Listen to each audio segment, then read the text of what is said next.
With one of comics' most visually striking designs, it's no wonder that Ghost Rider has some of the best Marvel Legends figures ever produced. Hey y'all, and welcome back to Carbon Scoring, the best place for comics history and action figures. Ghost Rider first appeared in Marvel Spotlight issue 5 in August of 1972. The name had previously been used by a Marvel Western character, but was repurposed by Roy Thomas, Gary Friedrich, and Mike Ploog, using stunt writer Johnny Blaze, who made a deal with Mephisto to save the soul of his father. Think Devil Went Down to Georgia, just that Blaze wasn't quite the fiddle player. Ghost Rider was clearly inspired by one of the most wildly popular performers of the time, Evel Knievel. And no, you never actually saw this comic, but it'd be a lot cooler if you did.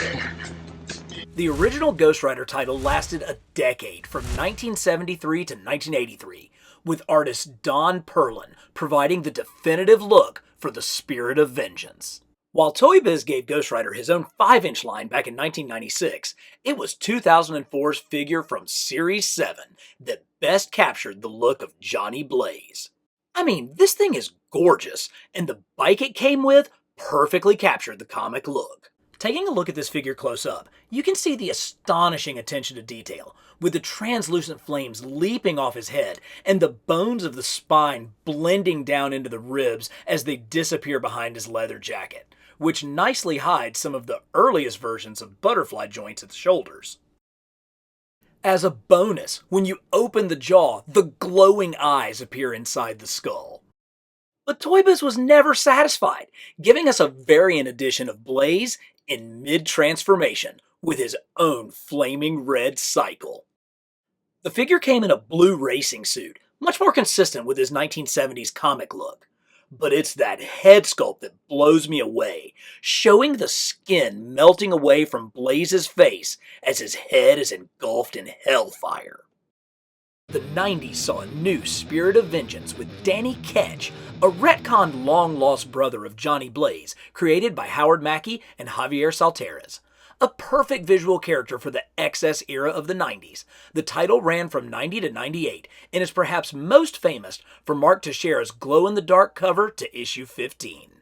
The Ketch version of Ghost Rider actually appeared first in the Marvel Legends line in Series 3 all the way back in 2002 and came with a perfect representation of his modern bike. Ketch's figure has a wider frame and a greater emphasis on the spikes on his riding gear, consistent with his comic look at the time. But hey, these are comic books. What is old is new, and in 2000, Johnny Blaze regained the Ghost Rider persona, leading to this fantastic figure from 2015's Rhino Build-A-Figure wave. I love how he captures the modern look from the books with much more appropriate proportions and this phenomenal half-translucent head sculpt. Hasbro crushed it with the articulated jaw and the flames erupting through his jacket. Then they surpassed it with 2018's Ultimate Riders version, a deluxe offering with a perfectly sculpted hell cycle.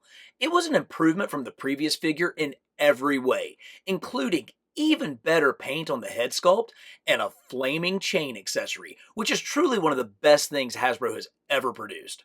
As a bonus, the bike can be displayed without the front piece for a classic 1970s hog look. Springing from the insanely creative mind of Jason Aaron, Danny Ketch returned in unapologetically epic blue flames, taking out the other riders as part of an insurrection in heaven. This figure was part of the 2012 Return of Marvel Legends line, where Hasbro finally got their act together and started producing phenomenal action figures. From the chains to the spikes to the frosted blue paint apps both inside and outside his riding leathers, and finally to those blue translucent flames coming not only from the top of his head, but from his shoulder pads as well. This is a ridiculously great action figure. So, what's next? Well, with this incredibly not-so-subtle hint dropped at the recent San Diego Comic-Con, it looks like more Ghost Rider is on the way in 2023, specifically Robbie Reyes and his Hell Charger. Created by artists Felipe Smith and Trad Moore, Reyes debuted in 2014 with his mythically linked 1969 Dodge Charger, which I can't wait to see in three-dimensional form. For stretch goals, maybe we could get a figure of Alejandra Jones, or Dare to Dream, the Ghost Rider of 1 million BC riding on a flaming mastodon. Maybe we could even get it on one of those retro Toy Biz card backs, which, let's be honest, are pretty awesome. But what about the Ghost Rider of the future, Frank Castle, the Cosmic Ghost Rider? Well, you can learn all about him in this epic video on the Thanos Win storyline. So hit like, subscribe, and that notification bell to stay up to date on the best in comics history and action figures from Carbon Scoring.